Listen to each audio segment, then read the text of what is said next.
Гледате Дневникот на Сител. Во студиото со вас Маријан Николовски. Централен дневник во 19. Вечерва гледаме. Кратко траеше владината приказна на Таравари. Премиерот му посака добро здравје. Одборец за човекови права преку екологист Ахмети стана историчар. Средновековната византиска и балканска историја ја вброи како албанска. Премиерот ќе патува во Кочани, откако роднините на загинатите наместо во владата го поканија кај нив. Тој ќе оди на средба.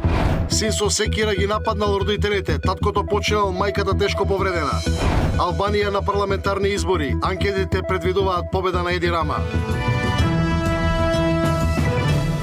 Воената парада во Москва и пораките дали Русија и Украина се движат кон мир, за идеите на Трамп, за европскиот одговор кон Москва, судот за воени злосторства за Украина во тема на денот, анализа со Мирче Адамчевски.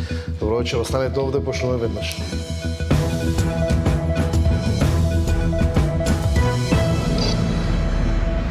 Владината приказна на Армен Таравари дефинитивно е завршена, откако синот ја рече дека природно било Алијанса да биде дел од опозицијата. Денеска премиерот му посака добро здравје. За сега неизвестно е дали министрите и пратениците од неговата партија си одат од владата или некој ќе си оди од Алијанса на албанците. Дали Таравари како опозиционер ќе се приближи кон СДСМ, од каде доби покана, останува исто така отворено прашање. Деспира Тодоровска. Таравари дефинитивно излегува од владата. Мицкоски му посака среќа и добро здравје. Следната недела вели дека ќе го покани на проштална средба. И премиерот е изненаден од одлуката на Таравари да се врати, како што вели, во прегратките на Дуи. Јас можам само да му посакам среќа и се надевам дека ќе имаме една завршна средба во текот на следната недела на која што ќе сумираме што е тоа што е направено и да му посакам пред се добро здравје. Тоа е она кое што на сите нас ни е најважно. Морам да кажам дека најмалку што очекував е да се врати назад во прегратките на Али Ахмети и останатите, но тоа е сепак негова одлука и убеден сум одлука на малкумина и дека тоа не е одлука на членството на Алијанса за албанците и на голем дел од луѓето кои што се дел од оваа влада.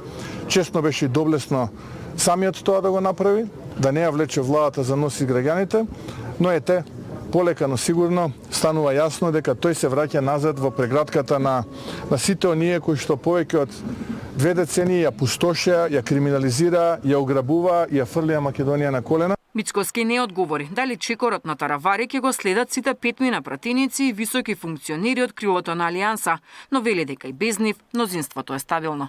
Дали тоа значи и што значи времето ќе покаже?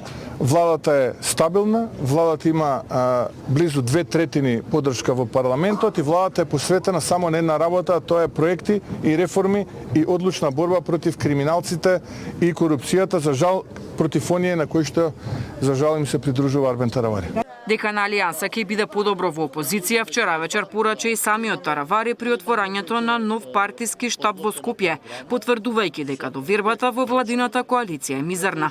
Сепак Таравари целосно ја отфрли можноста Алијанса да стане дел од Европскиот фронт на Дуи и останува на ставот дека на претстојните избори ќе настапат со своји советнички листи. Покрај со Мицкоски, Таравари следната недела ќе се сретне и со лидерот на СДСМ Венко Филипче, но без детали дали од оваа средба може да произлезе и нова соработка за локалните избори. Деспина Тодоровска, Сител телевизија. Али Ахмети и Дуи откако сменија неколку политички реторики, сега најавуваат нова. Ахмети почна јавно да ги застапува тезите на некои академици од Албанија за античките врски и корени на албанците со Александар Велики и средновековната византиска историја. Во албанската историја ги наброја Константин, Јустинијан, Јован Дебранин, основачот на Охридската архиепископија. Али Ахмети со нова политичка реторика од позиција на опозиционери ја застапува тезата дека албанците имаат антички корени на овие простори. Во говор пред поддржувачите од Струга тој зборува и дека се што е на Балканот од средниот век било дел од албанската историја. Меѓу личностите кои ги вбројува се и Константин Велики и Јустинијан I, како и основачот на Охридската архиепископија. Ахмети вели треба да им биде јасно на сите дека албанците придонеле за културата на Балканот, Европа и светот. Tash nuk duat të hyje dhe të bëj historinë e gjuhës shqipe në shekuj, pe kur është përdorë dhe si është përdorë. Para më duhet ta dim се не jemi kontribus qoftë në kulturën e Ballkanit, qoftë në kulturën e Evropës, qoftë në kulturën e botës. Ta zëm nga Konstantini i Lashtë, që është i yni, është Origjin, është ADN-e jona, Justiniani, Gjergj Dibrani, themelus i kishës i arcipeshkvisë Sohri. Po ne nuk hiqemi që ne i kemi dhënë kulturës europiane, sepse atëherë kemi qenë kosmopolit dhe kemi kontribuar për të gjithë njerëzimin. Ова не е непозната реторика за дел од албанските академици од Албанија кои веќе подолг период застапуваат вакви тези, но за прв пат се случува да ги зборува јавно политичар од Македонија. Дека ова не е ништо друго освен протежирање на ултранационалистички идеи кои се користат од повеќе држави на Балканот, оценуваат аналитичарите. Секој националистички шовинизам секогаш пледира да ги докаже своите корени дека тие се најстар народ, говорат најстар јазик. Имаме, да речем, дури трагикомични, па и би рекол психијатриски случаи од, не знам, ултранационалистички срби или ултранационалистички бугари кои докажуваат дека, не знам, србите се најстар народ во светот. Дефинитивно небулози кои историската наука ги отфрла. Исто така мислам дека и овие тези со кои лидерот на ДУИ настапи, каде што одредени видни историски личности на Балканскиот полуостров им дава етничко албанска нота, односно дека тие биле од албанскиот етнос, не се прифатени во светската историографија. Ваквиот говор на Ахмети го оценија како чајнички обид за привлекување на гласачкото тело. ДУИ моментално е детето од Катран, политички е маргинализирано од сите политички представени партии во Македонското собрание, говорам тука ВМРО, ДПМ, не знам, дури опозицијските СДСМ и левици, веројатно тоа создава нервоза кај долгогодишниот и единствен деценијски лидер на ДУИ Али Ахмети, па заради тоа тој се повеќе ќе се приклонува кон се повеќе радикални изјави, со кои смета дека на тој начин ќе го држи националистички гласачкото тело. За историчарите ваквите тези се чисти измислица бидејќи се целосно спротивни на историски потврдените факти. Токму историјата говори спротивно дека албанците не се дел од етносот кој живеел на овие простори и нивното населување е неколку века подоцна. Миријана Давидовска, Сител телевизија. Македонија ќе подржи иницијатива за Хашки суд за воени злосторства на Русија во Украина.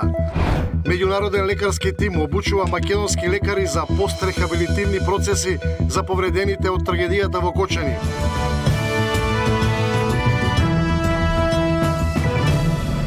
Македонија ќе подржи формирање на Меѓународен суд за воени злосторства во Украина. Министерот Муцунски заседал вели дека подршката е во насока на почитување на меѓународното јавно и хуманитарно право. Специјален суд со седиште во Хаг да ги гони војните злосторства на Русија во Украина. Европската унија и сојузниците дадоа зелено светло за формирање на меѓународен трибунал кој ќе ги гони високите руски функционери за војната против Украина. Иницијативата доби поддршка и од Македонија, а како што вели министерот за надворешни Муцунски, тоа е направено во насока на почитување на меѓународното јавно и хуманитарно право. Тоа го правиме во целосна комуникација и координација со сите наши стратешки партнери во делот на надворешната политика. Зошто нашата држава станува дел од тој процес? Тоа што нашите граѓани треба да го знаат е дека почитувањето на меѓународното јавно право и на меѓународното хуманитарно право е едно од клучните и најзначајните алатки, посебно за малите земји како што е нашата држава. Принципилно поддржуваме таа иницијатива, принципилно ги поддржуваме сите иницијативи кои што се насочени кон афирмација на меѓународното јавно право. Повеќе од 30 министри за надворешни работи и дипломати од Европа и партнерските земји ја подпишаа декларацијата за формирање на воениот трибунал, кој треба да ја истражува руската агресија. Идејата се очекува да добие поддршка и од Соединетите Американски држави, кои по доаѓањето на Трамп ја повлекоа поддршката. Знае политиката некогаш да биде помоќна од правото. Но тоа не значи дека ние како држава не треба конзистентно да стоиме позади принципите кои што ги застапуваме. Времето ќе покаже дали ќе успее во своите цели оваа наша иницијатива, која што е колективна, но ние сметаме дека тоа е вистинскиот чекор кој што треба да се направи во актуелниот геополитички контекст и ќе повторам нешто што веќе го кажав, сепак и од политичка гледна точка внимаваме да сме добро координирани при носењето на овие одлуки. Судот за воени злосторства е предвидено да брои 15 судии со мандат од 9 години. Седиштето ќе биде во Хаг, каде веќе се наоѓаат неколку меѓународни правни организации. Судот ќе го основа Советот на Европа, а според проценките, вкупните трошоци за неговата работа ќе изнесуваат 1 милиарда евра. Пресудите ќе можат да бидат носени и во отсуство на обвинетите. Зоран Јаневски, Сител телевизија. А министерот за надворешни работи Тимчо Муцунски е во посета на Шведска, Даниел Василев известува. Ден посветен на македонската дијаспора во Шведска. Пред официјалниот дел од посетата на кралството, министерот за надворешни работи Тимчо Муцунски ги посети нашинците тука. Првата точка беше Македонската православна црква Светинал Мохридски. Муцунски, барем според кажувањата на нашинците, е првиот шеф на македонската дипломатија кој официјално ги посетил. Посетата почна со литургија.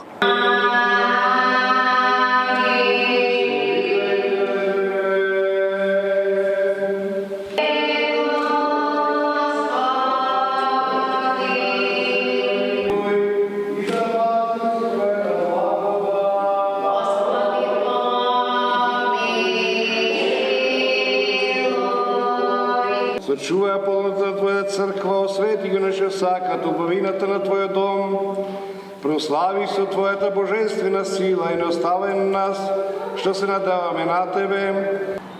Црквата Светинал Мохридски е местото каде што се собираат македонците во јужниот дел од Шведска. Меѓутоа, оваа црква не е храм само за македонците, туку за сите оние православни христијани кои што живеат во овој дел од кралството. Црквата е многу важна за нас македонците овде, нарочито ние што тука живееме во Малме, е еден втор дом, каде што во слободните денови доаѓаме тука на служби за верски празници. Верските празници се многу посетени, тука можам да ги напоменам Великден, Божик и останатите празници наравно. Имаме прилично прилив на луѓе кои што дошле во последните 10 години, нормално барајќи еден простор да работат. Македонската православна црква на општина Светинал Мохридски во Малме ги собира сите своји чеда кои што доаѓаат овде и кои што дошле овде на овие простори во оваа парохија. Но не треба да заборавиме дека во оваа света црква се црквуваат и луѓе, верници кои што немаат други православни цркви овде во овој град и во околината, и затоа и денеска може би приметивте за време на литургијата символот на верата и молитвата Оче наш се кажуваше на повеќе јазици. Улогата на црквата е голема. Црквата е таа која што ја чува верата, црквата е таа која што го чува јазикот, црквата е таа која што треба да ја чува и културата, и на тоа поле работиме и соработуваме. Таму каде што застанува орото македонско и песната македонска, црквата притекнува за да се возобнови тоа и да живее и понатаму и на овие простори каде што се нашите луѓе. По литургијата Муцунски се сретна со иселениците. Тие му ги кажаа своите административни проблеми, но дадоа и идеи како шведски модели можат да се имплементираат во Македонија. Муцунски задоволен, вели односот со дијаспората мора да биде двонасочен. Прво што е тоа што ние можеме да го направиме за нашата дијаспора кои што живеат надвор од границите, за сите македонци, албанци, турци, независно од националност и независно од религија, но и што очекуваме од нив како дијаспора за возврат кон државата, и сметам дека имавме денес одлична дискусија. Чест беше да се посети овој православен храм кој што ги собира сите македонци не само во Малме, туку и во една поширок географски опфат на овој регион каде што се наоѓаме сега во Шведска. Слушнавме многу работи, многу идеи, слушнавме и многу иницијативи од нивна страна. Утре шефот на македонската дипломатија ќе има повеќе средби на високо ниво. Ќе се сретне со представници на Рикстагот, но и со министерките како за надворешни работи, така и за Европска унија. Тука е секако и средбата со државниот секретар за надворешна трговија. Средбата е насочена пред се кон афирмација на нашите клучни надворешно-политички позиции, а тие кои што се поврзани со европските интеграции, бидејќи Шведска е долги години принципиелен поддржувач на политиката на проширување, но да видиме и за оние иницијативи кои што се дополнително значени во делот на билатералните односи, во делот на засилување на трговската размена. Има неколку шведски инвеститори кои што се присутни во државата, но сметаме дека тука може да се направи уште повеќе, така да како и сите наши посети кај земјите членки на Европската унија секако примерен фокус не се оние политички приоритети, но секако не ги занемаруваме и другите клучни прашања во билатералните односи. Како дел од агендата на посетата на министерот за надворешни работи Тимчо Муцунски е посета и на универзитетската болница Каролинска, каде што беа сместени и се лекуваа дел од пациентите кои што беа повредени во најголемата трагедија во историјата на Македонија во импровизираната дискотека Пулс. Сител во Шведска, Даниел Василев и Александар Трајковски. Премиерот ќе патува во Кочани. Откако роднините на загинатите наместо во владата го поканија кај нив, тој ќе оди на средба. Албанија на парламентарни избори. Анкетите предвидуваат победа на Еди Рама.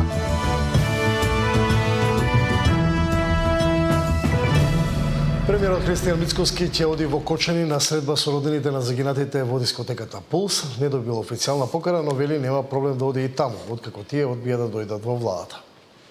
Премиерот Мицкоски ќе се сретне во Кочани со родителите чии деца загинаа во пожарот во Пулс. Откако тие одбија да дојдат утре на средба во владата со него и го повикаа да дојде во нивниот град да разговараат. Мицкоски вели, иако до него не стигнала официјална покана, прифаќа да разговара со нив и да им понуди помош. Жалам што е таква одлуката. Немам проблем јас да заминам и да појдам во Кочани. Апсолутно, и ќе сторам и како што правев до сега се за да им помогнам онолку колку што можам да им помогнам. Но исто така морам да кажам дека сум имал покана да појдам таму и на ваков состанок да поразговарам е лага, такво нешто нема.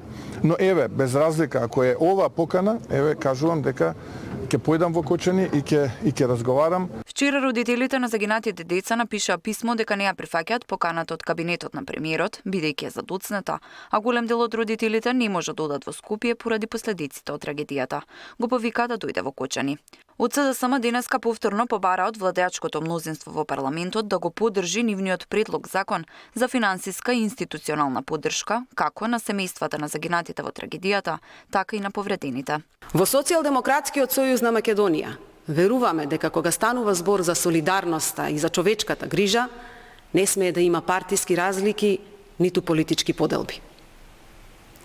Затоа, уште еднаш ги повикуваме пратениците од владеачката партија да го преиспитаат својот став, да се издигнат над политиката и да дадат поддршка за ова законско решение. Од ВМРО-ДПМН пак ги повикаа да престанат да ја политизираат трагедијата во Кочани, а тие како влада давале помош и ќе продолжат да ја даваат. Владата ја стави на располагање целата државна помош која што им е потребна на оние кои се со последици од трагедијата. И тука нема да застанеме, затоа што ова е процес кој што ќе трае со години, а владата нема да ги заборави овие граѓани, како што СДС и ДУИ ги заборавија повредените и загинатите од Ласкарци, Бесатранс, модуларната болница, онкологија, ковид кризата и сите оние кои што не добија ниту правда, ниту одговорност, ниту помош од државата, соопшти од ВМРО-ДПМН. Истрагата за пожарот во Пулс, според најавите на обвинителот Коцевски, треба да заврши кон средината на јуни. Тамара Дичевска, Сител телевизија. Меѓународен лекарски тим обучува македонски лекари за пострехабилитација на повредените од трагедијата во Кочани. Трајан Ристовски. Лекари физиотерапевти од Египет, Бразил, Гана и Мексико, дел од интернационалниот тим за ургентна медицина од Велика Британија, 6 недели обучуваа своји колеги и медицински персонал за рехабилитација на повредените од пожарот во дискотеката Пулс во Кочани. Ова е сертифициран тим од доктори специализирани за тренинг рехабилитација на пациенти со изгореници. Обезбедивме 20 сестри на обукација, како во Кочани, така и во Скопје, каде што се одржа тренингот и обуката. Се надеваме дека денеска при крајот на завршетокот на курсот кој што го овозможивме, дека колегите имаат стекнато клучни знаења и вештини што ќе помогнат понатака во третманот на овие пациенти. Стекнатото знаење ќе придонесе за подобра грижа и нега, спречување на онеспособеност и коморбидитет кај пациентите. Обуката беше интензивна, присуствуваа доктори физијатри од клиничка болница Штип и од болницата во Кочани, физиотерапевти, медицински сестри, хирурзи и инструментарки. Наскоро стручен тим од психолошкиот центар Алтернатива започнува со групни разговори работилници за справување со траума и загуби и за ментално заекнување, наменети за млади семејства и професионалци, директно или индиректно погодени од трагичниот настан во Кочани. Работилниците се целосно бесплатни и доверливи, со цел да се обезбеди сигурно и безбедно место за младите во Кочани, кои што се борат со емоциите. За Сител, Трајан Ристовски.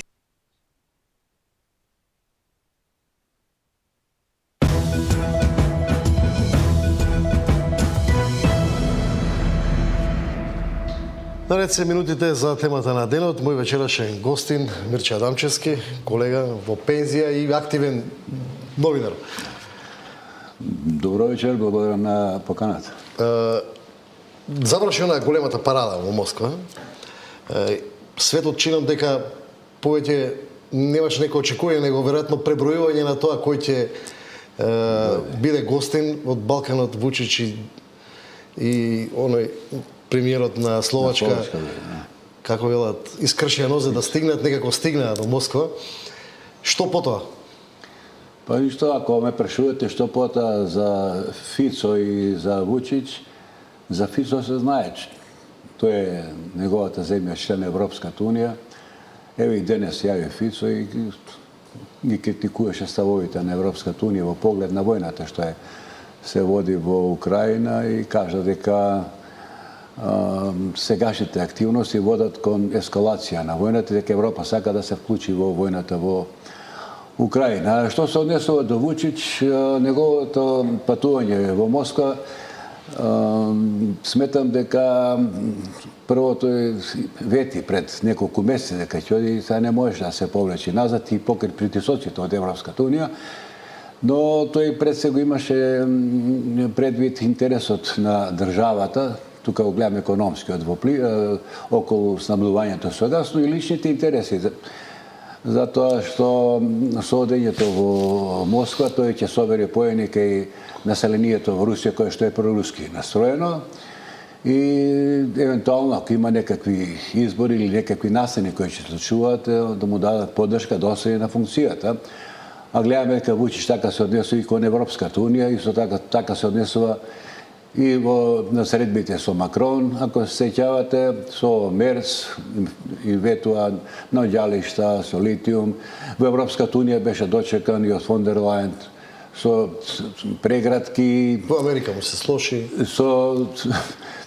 Така што, а меѓутоа тоа се следствие негови лични, не повеќе државни, него тоа се не повеќе лични интереси, да него чепкаат околу она што му се случува внатре во земјата и тука мислам дека Европа игра една двојна улога и двојните стандарди се потврдуваат европските во однос на нивните политики кога водат кон одредени земји и кон конкретни настани внатре, со да ги поддржат младите во Србија, тие го поддржуваат председателот Вучич. Тоа значи дека се чини дека главната порака од таму беше она фотографија меѓу кинескиот председател и рускиот и идејата дека треба да му се стави некаков отпор на Трамп. Веројатно повеќе идеја на Кина, така што не е ни малку парадоксално са човекот толку се залагаше за Москва, за начинот како да се сопре војната.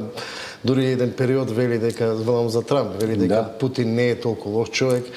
И сега, од друга страна, после оваа парада, поголеми пријатели ќе излезат Кина и Русија наспроти Америка, или пак нешто друго ќе се случи? Не. Заборавате дека Кина и Русија се големи партнери, цврсти партнери, сега само го повторија тоа партнерство и дури некој го нарекоа и челично партнерство. Прашањето ми е повеќе во контекст, ако толку Трамп се залага за проруската позиција во Украина, валјда очекувал дека ќе добие нешто за возврат кон Кина, претпоставам, или? Не. Трамп, знаете што, Трамп го гледате по неговите изјави, често ги менува изјавите, прво едно, па после друго, и тој нормално и го фалеше на време Путин, па последниве 2-3 недели после нападите врз Киев и Трамп го смени односот, па почна да ја поддржи Украина и вчера ја поддржа Украина и го поддржа ултиматумот од Европска унија доставен кон Русија. Мислам, така рекоа барем луѓето од што беа таму, Емануел Макрон, Мерс и Кир Стармер и Зеленски, дека се советувале со Макрон околу ултиматум што ќе му го дадат, со Трамп, околу ултиматум што ќе му го дадат на Путин. Значи има поддршка, Трамп ги поддржал. Меѓутоа, денес гледаме после синоќешното обраќање на Путин, ако сношти Путин во 1,5 часот по полноќ, од кога му заврши сите церемонии, сите средби со гостите што ги имаше во Москва, во 1,5 сатот по полноќ се излезе и прочите едно соопштение, околу 15-16 минути зборуваше, со кој што го отврли ултиматумот на Европската унија. Во тој ултиматум Европската унија вели дека од утре Путин мора да прогласи примирие. Ако не прогласи примирие, тогаш ќе се воведат санкции драстични и така натаму. Меѓутоа Путин во неговиот одговор дека тој со ултиматуми не разговара и предложи во четврток на 15 да дојде Украина на директни преговори со нас. Отфрлени од Истанбулски договор, претпоставувам. Па тој да биде една од основите, меѓутоа Русија вика да тоа ќе биде една од основите, но остануваат и освоените територии, значи нема да бидат спорни за нив, нема што да се дискутира. И Трамп денес сега нова изјава дава, Зеленски мора подитно да дојде во Истанбул да преговара со Русија, со Путин најверојатно, да преговара за да се видат натамошните чекори дали ќе се постигне примир или нема да се постигне примирие. Според ваши оценки се движат конечно Москва и Киев кон некаков... Не, мислам длабок е јазот меѓу нив, меѓутоа Трамп е тој што сега топката е кај него, тој треба да го надмине тој јаз, да воспостави некаков мост. Значи сега топката е кај Трамп, там мислам со потегот што го направи европјаните и одговорот на Путин ги префрлија, мислам, жешкиот косен го префрлија во рацете на Трамп и Трамп е тој што сега треба да го постави мостот низ кој ќе треба да се надмине ова јас меѓу двете држави. Веројатно може да се надмине, но Зеленски не сака да прво примирие, па после преговори, Путин вика прво преговори без никакви предуслови. Ќе видиме како ќе се развиваат работите, но ја мислам да има зад кулисите некоја игра во која што со американци веројатно се договорени со Трамп, затоа што да не забораваме пред 4-5 дена да Русија се има договорено со Трамп. Пред 3-4 дена Трамп имаше телефонски разговор со Ердоган и изјави дека Ердоган може да ни послужи за да помогне во преговорите и во спасување на мир во Украина. Значи, и сега доаѓа Путин вика во Истанбул и ние сме за дојдеме. Веројатно сега би требало да има поголем интерес за мир, затоа што нели го доби оној договор за минерали. Сега веќе ако се за на хартија, ако му треба реално му треба и мир веројатно. Му треба, меѓутоа треба да притисне или врз едните или врз другите, или истовремено врз двете страни. Ако притисне Украина, што повеќе да притисне? Кога има што да притисне повеќе, на пример да спроведе неговиот план што го даде пред 2-3 недели кога беше прогласен неговиот план, кој што беше критикуван од Европската унија, тогаш многу активна и Макрон и сите мислам беа се собра и направија притисок пред Трамп и Трамп тоаш го промени својот став кон Русија, па као пупу не важи мојот план сега, да видиме, меѓутоа ќе мора нешто да направи. Но патем да кажам дека баш од 14 до 16 сега мај во Истанбул, а на 15 Путин предлага средба, во Истанбул ќе биде и државниот секретар американски Рубио. Така се работи, се некако као коцки од пазл се средуваат. Може би ќе дојде, може би Путин нема да дојде, може би дојде Лавров, па тука ќе биде Рубио, може и украинскиот министер за надворешни работи. И предпоставам дека сето може би ова да е договорено и со американците. Европа каква улога има во ова приказна? Па Европа според мене има подпалувачка. Подпалувачка улога има Европа, мислам таа не знае прво што сака, затоа што прво Европа треба да си види натре какви се состојбите, да речеме какви се состојбите во Британија, какви се состојбите во Франција, какви се состојбите во Германија, тие имаат огромни проблеми, но сега сакаат подпалуваат повеќе, тие мислам дека повеќе се заложници да се води војна во Украина, постојано настојува на тоа да продолжи војната, а исто така и Зеленски е тој кој што сака Европа да се вклучи. Не е во насока на тоа дека сака Европа војна, тоа е во насока на тоа дека Русија дефинитивно продолжува во нападите кон Украина, затоа веќе Украина што прави? Се брани. Мора да се брани. Па мора да се брани на некој начин. Нормално се брани, меѓутоа кој ја брани Украина? Па партнерите од Европа, уште Европа ако не ја брани тоа што токму затоа. Значи војната е меѓу Европа, односно Западот и Русија. А Украина е само битката. Улогата на Европа и на европски држави повеќе ја користат Украина веројатно како тампон зона за да не трне Путин подолу на Полска, па веројатно на некоја друга држава. Работа, па Путин не може, Путин не е толку силен да тоа таму е НАТО. Да се вратиме на првите денови, никој не веруваше дека ќе влезе во Украина, па влезе. Никој не веруваше, јас верувам дека ќе влезе. Вие треба да се сеќавате пред 2 години. Година дена имаше 100.000 војска на украинската граница. Кога имаш 100.000 војска на границата, треба да очекуваш дека во секој момент може да навлезат. Таа војска може да влезе на вашата територија. Зборам, улогата на Европа повеќе ја гледам низ таа призма. Не, улогата на Европа според мене е да притиска повеќе, да ако може да биде, тие не се откажа од својата идеја, Русија да биде поразена во овој судир. Меѓутоа, како викаат тие, ќе помагаме на Украина. Било лошо ако Русија излезе како победник. Ќе помагаме на Украина, се додека не победи Русија. Она идеја која што е Македонија дава денеска министерот вели дека е од почитување на меѓународното право за формирање на меѓународен суд во Хаг за воени злосторства врз Украина. Очекувате некој ефект од тоа или Па не, прво треба да знаеме дека судот го формира Советот на Европа. Да. Советот на Европа Русија го напушти уште мислам дека пред 2 години или година и пол го напушти Советот на Европа, така да Советот на Европа е едно консултативно тело кое што мислам дека нема големо влијание, 2-3 има, држави 30 не знам колку се, 40 подписници на тој речеме договор за формирање суд, трибунал, меѓународен трибунал, но за да имаш некој пред трибуналот треба да го доведеш пред трибуналот. Путин додека има мандат председателски, не можеш да го донесеш пред трибуналот. И другите, да речи министрот за надворешни работи, и другите кои ќе бидат, се додека имаат мандат, не може да бидат донесени. Тоа значи може би 60 години Путин ќе биде председател додека трае мандат, додека неговиот. Може. Колку ќе живее Путин? Па Путин според ова сега што го има мандатот, може да биде председател до 32 година и потоа да се откаже. 32 година Путин би имал околу 80 на години. Така што трибуналот нека се треба да се направи трибуналот тако. Тие се залага нека направи па да видиме што ќе донесе и колку ќе успее. Меѓутоа со текот на времето, со годините се менуваат, ќе видиме работите како ќе се развиваат на теренот, па може утре други тој трибунал да го укинат. Добро, благодарам за ова гостување. Мој вечерашен гостин Мирча Дамчевски.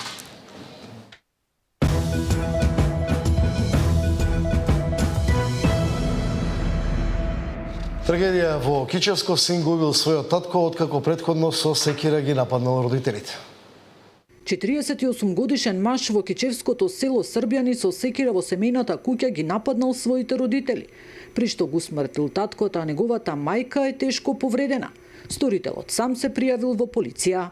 Денеска во 7 часот и 10 минути полициски службеници од ова Ракичево лиши од слобода 48 годишен жител од кичевското село Србијани поради сторено кривично дело убиство.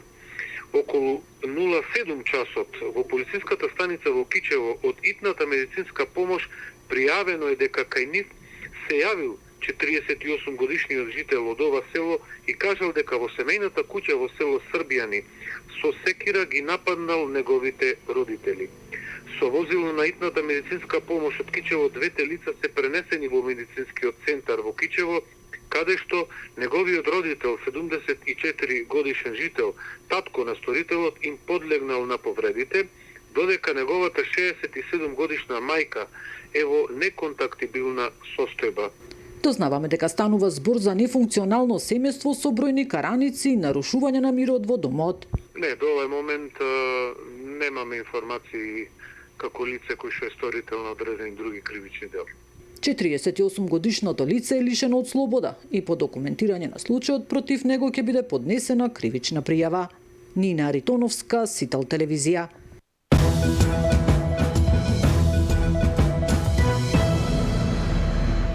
По продолжение